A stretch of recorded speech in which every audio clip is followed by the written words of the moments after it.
Hello everyone, स्वागत है आप सभी का हमारे इस यूट्यूब चैनल में जहां हम लोग इन्फॉर्मेटिव वीडियोस लेकर आते हैं। मैं हूं जावेद और आज हम लोग बात करेंगे about the constituent assembly of India. यहाँ दोस्तों कॉन्स्टिट्यूएंट असेंबली पर्टिकुलरली इस लेक्चर में, इस वीडियो में हम लोग इसके introduction, formation of the constituent assembly and the character of the constituent assembly के बारे में पढ़ेंगे and then finally aims and objectives of the constituent assembly. Right, so have we start this video. अगर एक छोटे से बैकग्राउंड के बारे में बात करेंगे behind the formation of constituent assembly, तो मैं आपको बता दूं कि ट्रांसफर ऑफ पावर को लेकर एंड कॉन्स्टिट्यूशन को लेकर, framing of the Indian constitution को लेकर पर्टिकुलरली प्रीवियसली 1946 में वेवल कैबिनेट मिशन आई थी। उन्होंने अपने प्लान को प्रपोज किया एंड उससे पहले वेवल प्लान जो आई थी, वेबल प्लान ने कहीं ना कहीं इसी इंटरिम गवर्नमेंट के बारे में बताया था एंड कॉन्स्टिट्यूएंट असेंबली के बारे में उन्होंने एक प्रपोजल दिया था। इन बातों पर एग्जीक्यूट करते हुए इन बातों को यहाँ पर कॉन्स्टिट्यूएंट असेंबली के बारे में पर्टिकुलरली इंडिपेंडेंस के बाद यहाँ जो दस्तूर होगा, जो संविधान होगा, किस तरीके से होगा, ये रिस्पॉन्सिबिलिटी कॉन्स्टिट्यूएंट असेंबली के ऊपर में छोड़ी गई थी।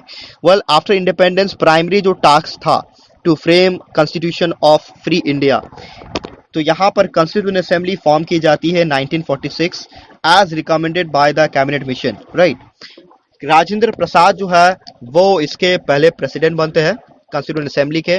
Bhimrao Ambedkar was the chairman of the drafting committee of the constitution, यानी एक इस कॉन्स्टिट्यूएंट असेंबली के अंदर में एक ड्राफ्टिंग कमिटी होती है specially for constitution, to frame constitution.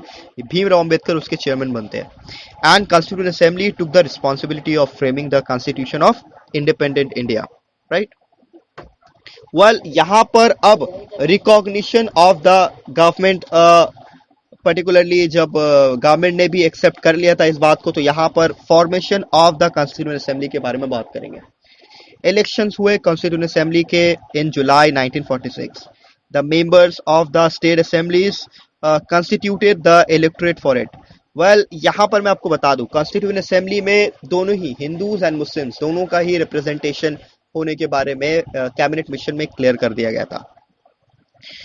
Before the election executive committee of the national Congress, उन्होंने सेंड किया एक directive to different state Congress committee that the provincial and national leaders of Congress, as well as illustrious legal experts, educationists, writers, journalists, and industrialists, could come to the Constituent Assembly through the election. Right?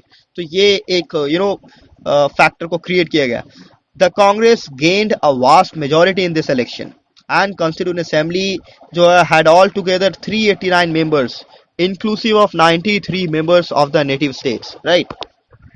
So Indian national Congress 208 seat से जीत जाती है out of 296 members and the Muslim league remained happy by getting only 78 seats, क्योंकि वो तो already minority में थे, कुछ 27% का माइनॉरिटी था at that time. So no representative was elected to the constituent assembly from the native states. तो Congress thus won 70% of the seats to the constituent assembly. तो बहुत सारे जो एमिनेंट पर्सनालिटीज थे वो इलेक्ट किए गए to the constituent assembly, including Sardar Vallabh bhai Patel, Pandit Jawaharlal Nehru, doctor Bhimrao Ambedkar, Maulana Abul Kalam Azad, C Rajagopalachari, doctor Sarvepalli Radhakrishnan, K M Munshi and दूसरे बड़े एमिनेंट लीडर्स थे। यहाँ पर अब character of the constituent assembly के बारे में हम लोग देखेंगे। Constituent Assembly was subjected to serious criticism. पहला क्या था दोस्तों कि Indian constituent assembly did never possess any sovereign power.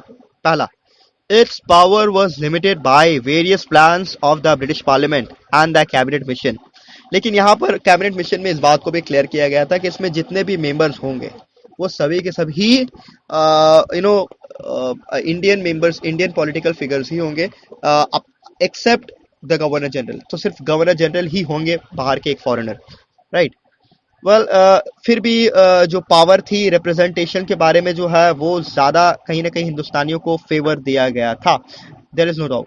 यही रीजन है कि कैबिनेट मिशन को बहुत सारे लोगों ने वेलकम भी किया था, बहुत सारे पॉलिटिकल पर्सनालिटी ने वेलकम किया था। Well, this Constituent Assembly was not a representative body since its members were elected by the members of the Provincial Legislative Council, which formed only 14% of the total population. Right. तीसरी बात ये कि ये कहा गया that the Constituent Assembly was the outcome of a nexus between the Congress leaders and the British government. चूंकि दूसरे second world war यानी सेकेंड वर्ल्ड वॉर के बाद ब्रिटिश गवर्नमेंट जो ऑलरेडी डर चुकी होती है, ऑलरेडी इसकी जड़ें कमजोर हो चुकी होती है mass movement and agitations and revolutionary movements को फेस करके, so they became eager for a compromise. Ultimately compromise के अलावा और कोई दूसरा ऑप्शन नहीं बचता है ब्रिटिश गवर्नमेंट के बाद. बिसाइड्स इंटरनेशनल पॉलिटिक्स में विंस्टन चर्चिल जो कि प्राइम मिनिस्टर होते हैं एट दैट टाइम इंग्लैंड के, सो वहां पर बेसिकली एक इंटरनेशनल प्रेशर बन जाता है उनको, बिकॉज वर्ल्ड बाइपोलर पावर में बढ़ चुका होता है. यूएसए एंड यूएसएसआर इसको लीड करते हैं, वो लोग प्रेशर बनाते हैं ब्रिटिश गवर्नमेंट के ऊपर में. सो ये सब कुछ चीजें थी. सो ये एक कॉम्प्रोमाइज करने वाला ही सिचुएशन था ब्रिटिश को.